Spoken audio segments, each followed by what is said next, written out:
இயற்கை சீற்றம் காரணமாக கோவை மாவட்டத்தில் ஆயிரக்கணக்கான விவசாயிகள் பாதிக்கப்பட்டுள்ளனர். அவர்களுக்கு அரசால் வழங்கப்படும் நிவாரணங்களை உடனடியாக வழங்க வேண்டும். தமிழக விவசாயிகள் சங்க கோவை மாவட்ட தலைவர் பழனிசாமி பேட்டி.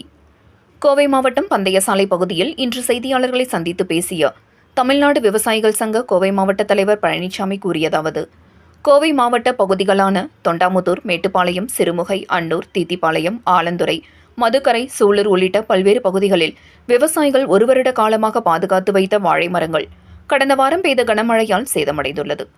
இதனால் பல விவசாயிகள் கடும் இன்னலுக்கு ஆளாகி உள்ளனர். இவர்களுக்கு அரசு அளிக்கும் மானியத் தொகை குறித்து தற்போது வரை எந்தவித அறிவிப்பும் இல்லை. இதனால் விவசாயிகள் இன்னும் மன அவதிக்கு ஆளாகி உள்ளனர். இது ஒருபுறம் இருக்க, இயற்கை சீற்றம் காரணமாக சரிந்து விழுந்த வாழை மரங்களை அப்புறப்படுத்த தற்போது விவசாயிகளுக்கு ஆள் கூலி, வாகனம் உள்ளிட்ட செலவுகளுக்கும் பல லட்சம் ஆகும் நிலை ஏற்பட்டுள்ளது.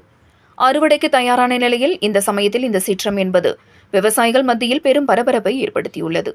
கடந்த சில ஆண்டுகளாகவே மேற்கு தொடர்ச்சி மலை ஒட்டிய பகுதிகளில் விவசாயம் செய்யும் விவசாயிகள் வனவிலங்குகளால் ஏற்படும் அவதிகளை தாண்டி விவசாயத்தை செய்து வருகின்ற நிலையில் இந்த இயற்கை சீற்றம் விவசாயிகளின் வாழ்வை நசுக்கும் வகையில் அமைந்துவிட்டது. இதனால் ஏற்பட்டுள்ள இன்னல் காரணமாக விவசாயிகள் தற்கொலைக்கு தள்ளப்படும் நிலைக்கு தற்போது தள்ளப்பட்டுள்ளனர். இந்த சோதனையை நீக்க அரசு முன்வர வேண்டும். அரசு அதற்கான ஆவணங்களை முறையான அதிகாரிகளை கொண்டு ஆய்வு செய்து இயற்கை சீற்றம் காரணமாக பாதிக்கப்பட்ட தானியங்களுக்கு ஏற்ற வகையில் உரிய நிவாரணம் வழங்க அரசு முன்வர வேண்டும். இதனை காலம் கடத்தாமல் அரசு உடனுக்குடன் வழங்க வேண்டும். அவ்வாறு செய்தால்தான் விவசாயிகளின் வாழ்வாதாரத்தை காப்பாற்ற முடியும் என கேட்டுக்கொண்டதுடன், முதல்வர் மற்றும் வேளாண்மை துறை அவர்கள் விவசாயிகளின் இந்த நிலையை கருத்தில் கொண்டு உடனடியாக செயல்பட வேண்டும் என்றும் கேட்டுக்கொண்டார் என்பது குறிப்பிடத்தக்கது.